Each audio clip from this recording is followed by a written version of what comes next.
Hi, Gary Stearman. It's July 1st. Thanks for joining us on today's Prophecy in the News Daily Update. In studio with us is Avi Lipkin. Hi, Avi. Good to be here. How are you? Very good. Good to see you again. You're looking hale and hearty, and we're always glad to see you here. It's all God's fault. Praise God. And we're going to talk about ISIS today. What else is there to talk about? It's in all the news. When you look at the Middle East, you have this incredible group of people who have literally exploded into view, and they are being led now by a man called al-Baghdadi, which I understand is a nom de guerre. You know, it's the name he took on as a leader, a war leader. It's kind of like Victor Mordecai. And so al-Baghdadi, what a name, has promised that his forces will sweep toward the west and take over everything, including Jordan, including maybe Damascus, and maybe all the way to the Mediterranean Sea. What in the world is going on? Well, indeed, we have to look at the populations. The Muslims are about 1.5 billion people today in the world. 85% are Sunnis. Mm-hmm. And the other 15% are Shiites.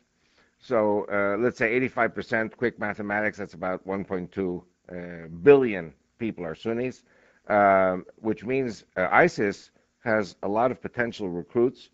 The 1.2 billion. I mean, most Muslims are good people. You know, I mean, they're not really interested in this crazy stuff. But this guy is so successful, and nothing breeds success like success until it's destroyed. Mm-hmm. I have a feeling that this is very dangerous for many reasons. They will inevitably take Jordan. They will inevitably take Saudi Arabia. When they take Saudi Arabia, they'll blow up the oil wells to make sure that the Christian West, the world economy, does not get the oil. And they will attack the Russians, because the Russians and the Shiites are together.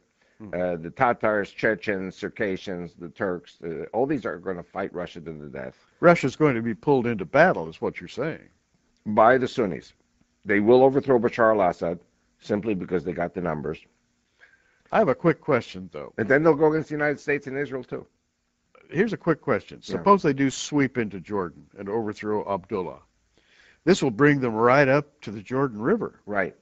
I mean, and the U.S. government was saying to Israel, give up the West Bank. Yeah. Let it be part of Jordan and the Palestinian Authority. And yeah. Meaning that the millions and millions of ISIS soldiers can then come into Israel and attack from east to west. Could Israel defend herself on the Jordan? Yes. On the Jordan River? Yeah, well, obviously, if there are attacks coming across the Jordan River, if the kingdom of Jordan, God forbid, collapses, and Jordan is an ally of Israel, Israel will definitely counterattack. Amazing. You know, manifest destiny in America was that the Indians, the Native Americans, would attack the 13 colonies, so the 13 colonies expanded. Then when they were attacked, America kept expanding until it got to the Pacific. Okay, all this being said, is there fear, and I ask this in a generous fashion, I'm not being critical, is there fear in Israel today? Not at all.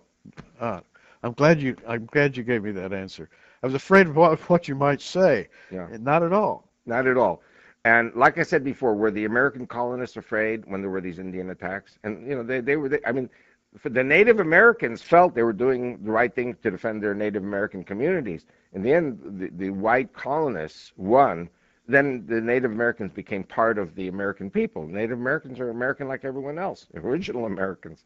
But in the Middle East, it's a situation where Islam cannot rest until it kills the Jews on Saturday, kills all the Christians on Sunday, kills the Hindus, kills the Buddhists, kills the blacks, and then they kill each other. So this is an impossible situation, which I believe will not be tolerated by the world. I believe the one world government, when they go into Saudi and kill King Abdullah or overthrow his family and blow up the oil wells, I think the one world government will pass a United Nations resolution calling on the United Nations to occupy all the oil wells to prevent the collapse of the world economy. We are on the precipice of an amazing period of time. I mean, everything you say augments this mental image that I have of total chaos in the Middle East right now. David Wilkerson, rest in peace. I was in his church a few times when he was alive, and he spoke about the ghettos going up in fire. Just think for a moment. You know, 2 weeks without oil, You cannot produce plastic. The world has like 2 weeks of reserves. After 2 weeks, there's no more oil. When there's no more oil, you cannot produce plastic. When you can't produce plastic, the world economy collapses. When the world economy collapses, billions of people will die of starvation, sickness, and chaos. Cities will go up in fire. This is Allah's perfect plan for the destruction of the human race. Wow. Amazing. You're listening to Avi Lipkin. Avi has for years been involved with Israel at several levels, militarily, politically. His wife, his family are stout defenders of Israel. His wife, by the way, is an intelligence listening post. Right. She listens to the conversations between various factions there in the and all their radio and TV broadcasts, and they say exactly what they're going to do to America and do to the West. And so they're not backing down. They're moving. They said they were going to take the planes and crash them into the World Trade Center years before it happened. So you got to listen to the enemy to know what they're saying and what they're planning to do. And they hated the World Trade Center, by the way, because it was the symbol of Western capitalism. That's right, and they're going to do it again. They're going to try it again. Can we stop them? No. Now, whoa, that was a rather quick answer. Listen, I've got friends in the Navy SEALs, U.S. Navy SEALs, and they said, give me 50 SEALs, we shut down the U.S. You have now 30 million Muslims in America as opposed to 6 million Jews. 30 million Muslims. Let's say 90% are good people. Let's say peacekeeping, law-abiding. Mm-hmm. Let's say only 10% are terrorists. How much is 10% of 30 million? 3 million. I'm not talking about 19 hijackers of planes. I'm talking about 3 million. Okay, forget about 3 million. 300,000. Forget about 300,000. 30,000. Forget about 30,000. 3,000. I mean, after a while, it's just you can't even conceive of what these sleeper cells could do on American soil. And they're here because the borders are completely open. And getting more open every day, I might